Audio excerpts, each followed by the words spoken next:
Dr. Rohan Gunaratna, Professor of Security Studies, the head of the International Center for Political Violence and Terrorism Research in Singapore, one of the largest specialist counter-terrorism research and training centers in the world, is the guest of this week's edition of Boston Lanka Point of View. Dr. Rohan Gunaratna is a specialist of the global threat environment with expertise in threat groups in Asia, the Middle East and Africa. Author and editor of 14 books, including the international bestseller Inside Al-Qaeda, Global Network of Terror, Dr. Gunaratna joins with us from Singapore. Dr. Gunaratna, could you reflect from ending the war with the LTT to addressing the grievances and dissatisfactions of Tamil community of Sri Lanka? In your view, Sri Lanka has done well or poorly? Sri Lanka has done exceptionally well after the war. In fact, there is unprecedented socio-economic development in the Northeast. There hasn't been that degree of development in the Northeast in the past 30 years. So I believe that the ending of the war has created the opportunity, the amazing opportunity to develop the Northeast, the region that has suffered most in the country. Unfortunately, the Sri Lankan government has miserably failed to project the development and the reconciliation efforts it has carried out in the Northeast, both in Sri Lanka and overseas. I believe that there should be a dedicated information center that should engage both the Sri Lankan Tamil community at home and overseas, so that they will exactly know what the government is doing with community institutions, with the international community. What needs to be done to address the legitimate grievances at the root of the conflict, the political marginalization and physical insecurity of most Tamils in Sri Lanka?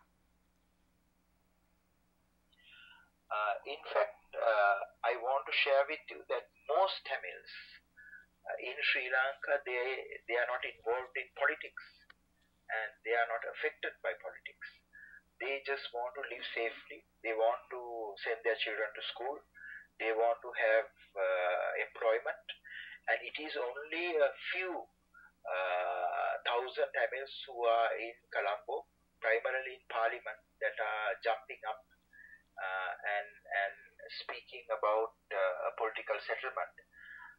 Certainly, there needs to be sharing of political power in the country, but I want to tell you that most Tamils are very happy after the end of the war in May of last year, because they can live in peace, they can travel anywhere, they can work anywhere, and there has been a single terrorist attack in Sri Lanka since the LTT leadership was decapitated. And I want to share with you that this message needs to reach the wider Sri Lankan community, both at home and overseas. Unfortunately, the Tamil politicians in Parliament, not all, but about half of them, they have not joint government in developing the Northeast. I believe that they must take a bold step of working with the government to develop the Northeast, because unless they participate in development without opposing everything that the government is doing, Northeast will develop at a pace that the government wants it to develop.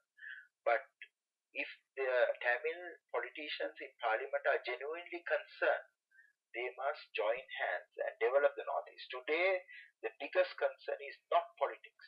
It is providing humanitarian assistance. It is helping to rebuild the lives of those people who have suffered for 30 years.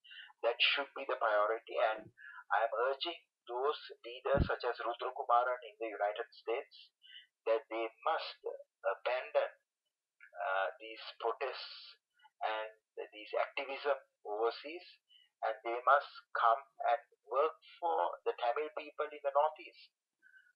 What they are doing is counterproductive. What they are doing is abandoning those Tamils in Sri Lanka. What should be the Sri Lankan strategy towards the West? Sri Lanka must re-engage the West. It is foolish on the part of the Sri Lankan government, on the part of the president, on the part of Colombo, not to do so. Sri Lanka must reach out and rebuild its relationship with those countries that have a misperception of Sri Lanka. The reason Sri Lanka must do that is because traditionally Sri Lanka has enjoyed a very close relationship with the Americans, with the Europeans. The friends of Sri Lanka are not the Iranians, not the Libyans, not the Myanmar regime. And we are today speaking English. We don't understand Chinese or Urdu or Farsi or Arabic or any language in Myanmar. So I think that it should be imperative on the part of the leadership in Colombo to reconcile, to iron out those difficulties and differences. And they must invest in that direction because the war has ended. The Tamil Tiger leadership has been decapitated. Sri Lanka is moving to an era of unprecedented economic growth. In the next 10 years, Sri Lanka's economy will be in par with Southeast Asia and Northeast Asia. So I think that it is crucial also for the Western nations to work with Sri Lanka. Otherwise, Sri Lanka will find its new allies and new friends in Asia, because Asia is today emerging as the epicenter of growth, epicenter of economic power, and it's a question of time that political and military power will follow, and Sri Lanka will be one of those countries in Asia that will regain its prestige, both as a model democracy and also as a economic hub. Dr. Gunaratna, do you think the people like Rudrakumaran and the remnants of LTT in overseas have the capacity to begin another violent terror campaign in Sri Lanka in coming years? The Sri Lankan military, law enforcement, intelligence services are exceptionally powerful. They have huge databases, they have huge intelligence collection capabilities, both technically and human intelligence. And they also have huge support from within the Tamil community after the end of the war, because most Tamils realize that Prabhakaran misguided them. They created a kind of a dream that could never be achieved. And today Rudrakumaran is doing the same by creating an illusion of a transnational government that has no historical precedent, and less than 10% of the Sri Lankan Tamils voted for this transnational government farce. So I must share with you that those who are supporting a return to violence, those who are supporting a return to terrorism, are very small in number. Rudrakumaran himself, I believe, is not going in that direction, although indirectly he may be radicalizing a new generation of Tamils. And I believe that it is crucial for Sri Lanka to reach out to Rudrakumaran and to engage him, to invite him to Sri Lanka and to show him the Northeast and ask him to help those Tamils who have suffered. What do you think about KP? The arrest of KP and the role he is playing at present? Certainly, KP was the successor to Prabhakaran, and today KP has been succeeded by a man called Nediyavan, who is the new leader of the Tamil Tigers, who's living and operating out of Norway. Bringing KP home was crucial, and I want to share with you that by bringing KP home, he realized that the Tamil Tigers had spread a lot of false information, and KP is today working hard. He's working like 15, 16, 17, 18 hours a day to rebuild the Northeast. He has created the Northeast Development Organization, and many Tamils and many Sinhalese and Muslims and other foreign NGOs are supporting him. And KP has become a true champion of peace. He has transformed. Certainly, he understands that for 25 years he supported a terrorist group, but now he wants to make up for it.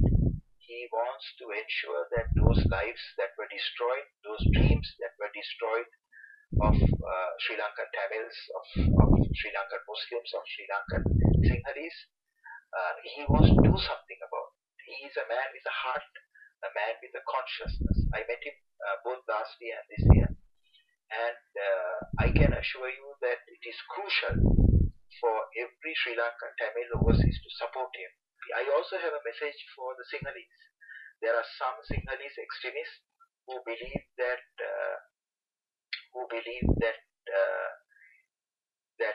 KP has not transformed, and I want to assure that we all have a huge capacity to change.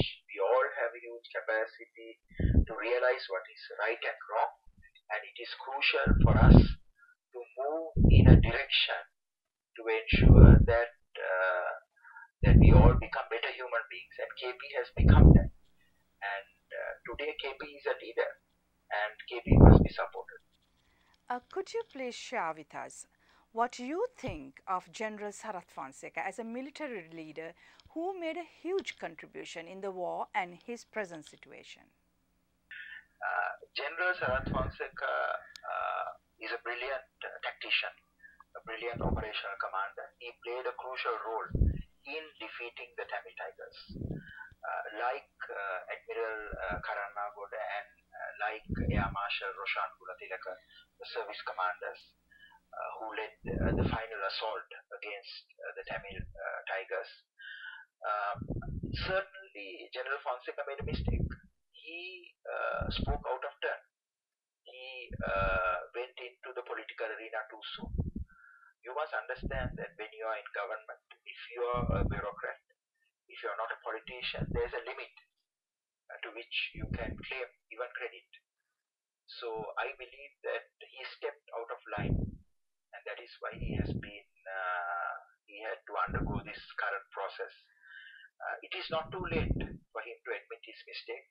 It is not too late for him to reach out to the president and to the government and resolve his disputes, and he should do that. If your vision for Sri Lanka is to see the peaceful existence of all ethnic and religious communities with equal opportunities for education and economic well-being, what are the meaningful measures, policies the government should implement, in your view? Government must get every Sri Lankan to learn Sinhalese, Tamil and English. This government must devolve power in the center. We should ensure that there is a Tamil Prime Minister, and in the next 10 years we should even have a Tamil President of Sri Lanka. We should embrace the Tamils, work with the Tamils. We should have mixed schools. We should ensure that our media gets it right. We should have a strong anti-discrimination law where we put people in jail if they speak against any community, especially if anyone speaks against minority communities. And we should promote moderation, toleration and coexistence. The past is past. Sri Lanka must look towards a new beginning, a new future. That is my vision for Sri Lanka. Thank you, Dr. Gunaratna.